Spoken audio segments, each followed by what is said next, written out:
안녕하세요. 역사 돋보기입니다. 역사 돋보기 인물열전 나폴레옹 편 최종화 3부 시작합니다. 1804년 나폴레옹은 마침내 황제에 등극했습니다. 황제가 된 나폴레옹 1세의 다음 목표는 확실했습니다. 바로 대프랑스 동맹에서 가장 주도적이자 최종 보스몹이라고 할 수 있는 영국. 나폴레옹 1세는 영국과의 싸움에 대비하고자 해군 양성에 심혈을 기울였으며 또 스페인을 동맹국으로 끌어들였습니다. 비록 해군 양성에 힘썼다지만 아무래도 나폴레옹과 프랑스는 해전의 경험이 많지 않아서 바다 위에서 영국과 전면전으로 싸운다면 이긴다는 보장이 없었습니다. 그래서 바다 위에서 싸우기보다는 프랑스 육군을 영국 본토로 수송하기로 했죠. 육군에 있어서 나폴레옹이 최강자이기 때문에 프랑스 육군이 상륙만 하면 영국 정벌은 손쉽다고 판단하는 거죠. 나폴레옹은 18만 명의 육군을 영불 해협에 배치했고 이제 이 병력을 배로 영국으로 수송하려고 했는데 영국 함대가 바다를 봉쇄하고 있으니 적어도 길을 확보하기 위한 작전은 필요했습니다. 나폴레옹의 작전은 이러했습니다. 먼저 프랑스 해군으로 영국의 식민지였던 서인도 제도를 공격합니다. 그러면 프랑스의 바다를 봉쇄하고 있는 영국 해군은 서인도 제도로 이동할 것이고 영불 해협에 영국 해군이 사라질 때 18만 명을 영국으로 상륙시키는 것이었죠. 프랑스 해군 사령관은 빌레브였습니다. 1805년 4월 빌레브는 서인도 제도를 공격했고 깜짝 놀란 영국 해군은 곧장 서인도 제도로 갔습니다. 여기까지는 나폴레옹의 플랜대로 진행되고 있죠. 이제 빌레브는 영국 해군 몰래 영불 해협으로 돌아와 18만 명의 프랑스 육군을 영국에 상륙시켜야 했습니다. 그런데 돌아오는 도중 영국 해군과 만나버린 거죠. 영국 해군을 이끄는 사령관은 넬슨 제독. 설상 가상 프랑스와 화친 조약을 통해 휴전을 맺었던 오스트리아가 러시아와 연합해 프랑스 동쪽에서 침공해왔습니다. 나폴레옹은 영국에 상륙시키기로 했던 18만 명을 그대로 동부전선에 배치하여 러시아 오스트리아 연합군을 막게 했죠. 빌레브가 수송할 병력이 사라진 겁니다. 나폴레옹은 빌레브에게 바다를 돌아 이탈리아 나폴리로 와서 러시아 오스트리아 연합군과의 싸움에 임하라는 지시를 내렸습니다. 이렇게 빌레브의 프랑스 해군이 나폴리로 향하던 중 스페인의 남서부 바다였던 트라팔가에서 그만 넬슨의 영국 함대를 또 마주쳐버렸습니다. 1805년 10월 트라팔가 해전이 발발했습니다. 일반적으로 당시 해전에서는 단종진이라 하여 세로로 함대를 편성하고는 양측이 좌익, 중앙, 우익으로 나뉘어 붙습니다. 좌익이나 우익 중 먼저 기선을 제압한 쪽에서 상대 함대를 포위해버리면 보통 전투는 끝이 나죠. 트라팔가 해전에서도 프랑스 스페인 연합함대가 단종진으로 대열을 짰지만 넬슨 제독은 단종진이 아니라 그냥 냅다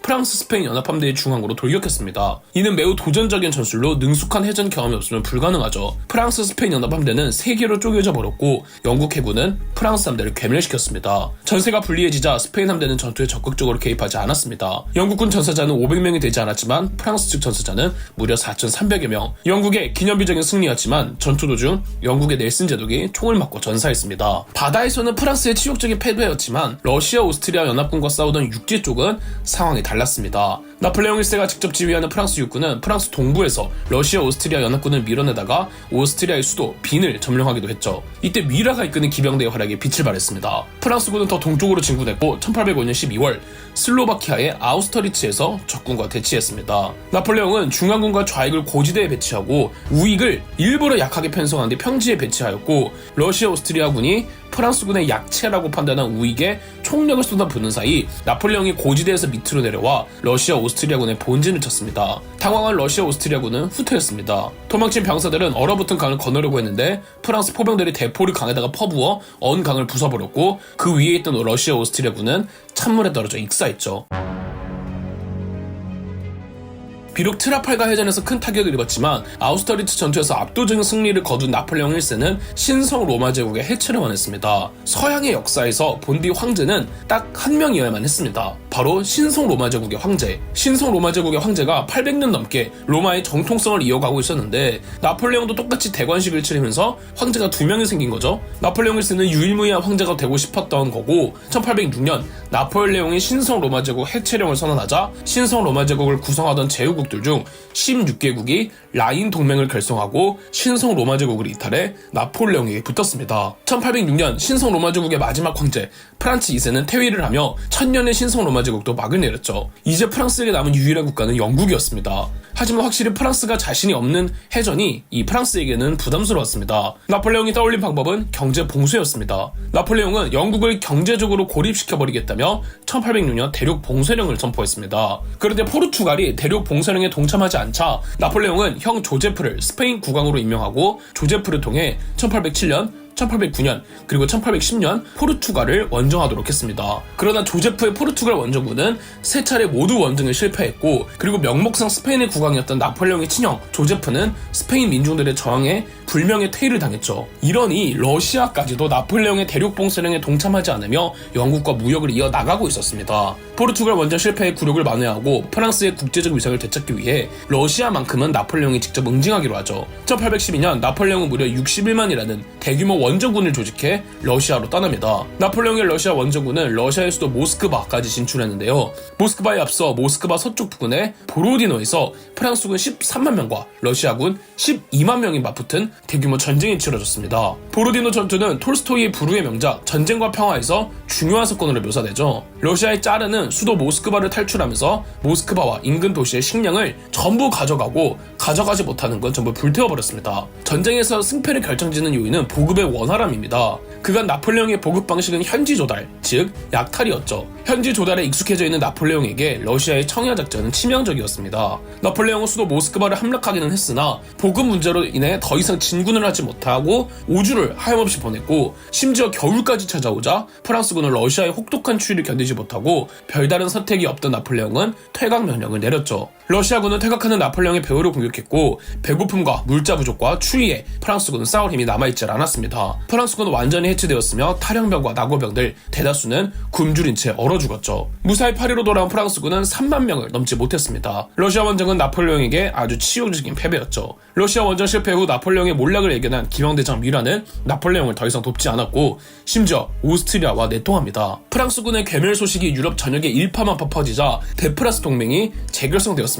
영국, 러시아, 프로이센, 스웨덴 등이 동맹을 맺었고, 프랑스 국경 곳곳에서 전투가 벌어졌죠. 프랑스군은 이기고 지고를 반복했으나 전체적으로 봤을 때 프랑스가 밀리고 있었습니다. 나폴레옹은 1813년 10월 지금의 독일 라이프치히에서 프랑스 군대와 라인 동맹 군대를 집결시켰습니다. 나폴레옹과 프랑스 주력군이 라이프치히에 주둔하고 있으니 대프랑스 동맹군 중 러시아, 오스트리아, 프로이센, 스웨덴이 중심이 되어 라이프치히에 모였죠. 프랑스군이 전투 초반 포병전으로 우위를 점했으나 러시아 원정 실패 후 전투 능력이 현저하게 떨어져 있던 프랑스군은 기병전에서는 속수무책으로 쓸려나갈 뿐이었죠. 전세가 불리하니 라인 동맹군까지 이탈하여 나폴레옹을 배신했습니다. 나폴레옹은 퇴각 명령을 내렸습니다. 나폴레옹은 부하 장교에게 프랑스군이 전부 도망치면 적군이 추격하지 못하도록 다리를 폭파하라고 했으나 명령 하달이 제대로 이루어지지 못해 아직 프랑스군이 다리를 다 건너지 못한 상태에서 너무 빨리 폭파시켜버렸습니다. 1814년 3월 파리까지 영국군에게 함락되자 1814년 4월 나폴레옹 1세는 결국 황제에서 퇴위를 선언했죠. 대프랑스 동맹은 마침내 나폴레옹을 체포했고 지중해 엘바 섬으로 유배를 보냈습니다. 나폴레옹이 엘바 섬에 있을 때 끔찍한 소식이 하나 전해졌습니다. 바로 조제핀의 사망 소식이었죠. 러시아 원정을 떠나기 전이었던 1810년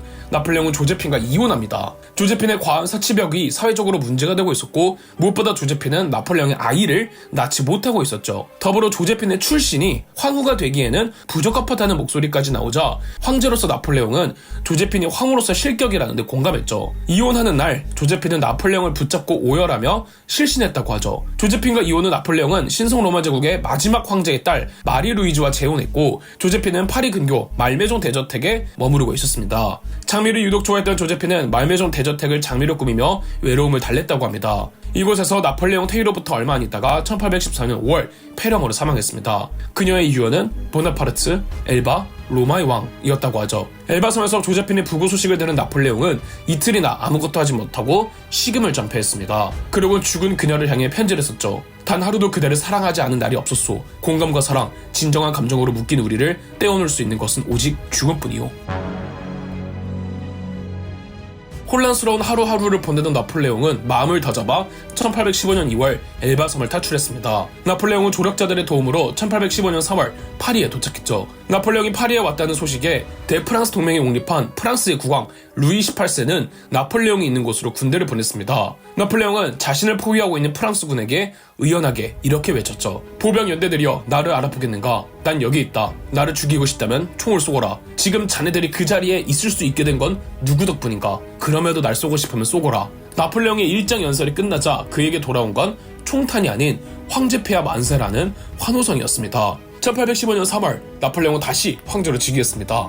나폴레옹은 영국과의 최종전을 위해 나폴레옹은 우선 벨기에로 진격합니다. 1815년 6월 벨기에의 워털루에 영국, 프로이센, 네덜란드 등 대프랑스 동맹군이 사령부를 설립하고 프랑스군이 있는 벨기에의 브리술 쪽으로 향했죠. 영국군 사령관은 제1대 웰링턴 공작 아서 웨즐리였습니다. 아서 웨즐리의 영국군은 프로이센의 군대로 나폴레옹의 군대를 포위하려고 했으나 작전에 거듭 실패하고 도리어 밀리면서 본부인 워털루로 홍태했습니다. 나폴레옹은 워털루로 후퇴하는 영국군을 추격하죠. 아서 웨즐리는 워털루 인근의 농장들을 요새화하여 맞서 싸우기로 합니다. 나폴레옹의 프랑스군은 프로이센 부대와 싸워 이기면서 사기가 진작되어 있었죠. 그래도 프로이센 패잔병이 전열을 가다듬고 워털루로 와서 영국군을 지원하면 곤란하기 때문에 나폴레옹은 그루시 원수에게 프로이센 패잔병들을 격퇴하라고 지시했고 나폴레옹 본인은 아서 웨즐리의 영국군과 워털루에서 싸우기로 했습니다. 나폴레옹의 포병술 위력은 실로 막강했습니다. 영국군 기병대가 돌진해오자 프랑스 기병대로 반격했는데 성공했죠. 주도권이 프랑스 쪽으로 기울고 있을 때 프랑스 선봉대장 미셸네 원수가 기병대를 이끌고 영국군 진영으로 향해 진격합니다. 문제는 보병이나 포병의 지원 없이 오로지 기병대로만 진격해버린 것이죠. 보병 엄호 없이 돌격하니 영국군의 포화에 기병대가 와해되었고 이번엔 미셸네가 나폴레옹으로부터 지원받은 보병들을 또 후방 엄호나 지원 없이 마구잡이로 밀어넣다가 병사들의 피해가 속출했습니다. 미셸네의 기병대 용병술은 불행하게도 배신자 미라의 실력에 한참 미치지 못했습니다. 이때 어디선가 프로이센의 부대가 도착하여 영국군과 합류했습니다. 나폴레옹은 프로이센 패전병들을 추격하던 그루시를 애타게 찾았습니다. 그루시는 길을 잃고 헤매고 있었죠. 이때 영국의 아서 웨즐리는 총공격을 감행했고 나폴레옹에겐 재기의 기회였던 워털루 전투에서 비극적인 패전을 하고 말았습니다. 워털루 전투에서 패전하고 나폴레옹이 파리로 돌아왔을 때 이미 파리는 의회 의원들이 국민 소비대를 결성한 채 나폴레옹의 집권을 맡고 있었습니다. 나폴레옹은 두 번째로 황제 퇴위를 선언했고 아들 나폴레옹 2세에게 황위를 넘겨주었죠. 엘바섬 탈출에서부터 워털루 패전까지 100일, 나폴레옹의 100일 천하는 이렇게 끝났고 다시는 재기하지 못했습니다. 나폴레옹은 미국으로 망명을 시도했으나 실패했고 영국에게 망명을 요청했으나 이마저도 거절당했죠. 결국 나폴레옹은 아프리카 서쪽의 세인트 헬레나 섬에 유배되었습니다. 이곳에서 나폴레옹은 회고록을 쓰며 외로이 지내다가 6년 후인 1821년 위암으로 사망했죠. 죽기 직전 나폴레옹이 무언가에 중독된 증상을 보여 그의 죽음과 관련해 숱한 음모론이 생겨났습니다. 유럽을 호령했던 나폴레옹의 유언은 다음과 같았습니다. 프랑스, 군대, 선봉장, 그리고 조제핀. 나폴레옹은 몰랐겠지만 그가 인류사에 남긴 족적은 어마어마했습니다. 대프랑스 동맹 국가들이 그토록 경계했던 혁명의 자유주의 정신이 유럽 전역으로 퍼졌으며 여러 유럽 국가들이 나폴레옹에 맞서 싸우는 과정에서 각 민족별로 민족의식이 싹트는 민족주의가 유행했죠. 나폴레옹은 전쟁을 수행하며 헝가리나 이탈리아 등 분열되어 있던 도시 국가들을 강제로나마 통일시켜 위상국가를 만들기도 했습니다. 나폴레옹의 몰락과 함께 위상국가들은 곧 해체됐지만 그래도 한번 통일정부를 만든 경험 덕에 19세기 민족주의가 부상하면서 민족 통일 국가들이 생겨났죠. 대표적으로 독일과 이탈리아에서 통일전쟁이 일어나 두 나라가 각각 거의 1000년 만에 통일 국가를 이룩해냈습니다. 나폴레옹과 동시대를 살았던 독일의 철학자 헤겔은 나폴레옹에 대해 이렇게 표현했습니다. 역사란 이성이 자기를 실현해가는 과정이다. 역사적 행동의 결과가 어쨌든 다 역사의 목적에 따라 진행될 뿐이다. 그런 의미에서 나폴레옹은 본인은 몰랐겠지만 절대정신이었다. 여러분은 나폴레옹에 대해 어떻게 생각하시나요? 그럼 역사돋보기였습니다. 저희 역사돋보기가 멤버십 가입을 시작했습니다. 멤버십 가입을 해주신 분들 덕분에 영상 제작에 큰 도움이 되고 있습니다. 감사합니다. 영상 재미있으셨다면 구독과 좋아요, 알림 설정까지 해주시면 감사드리겠습니다.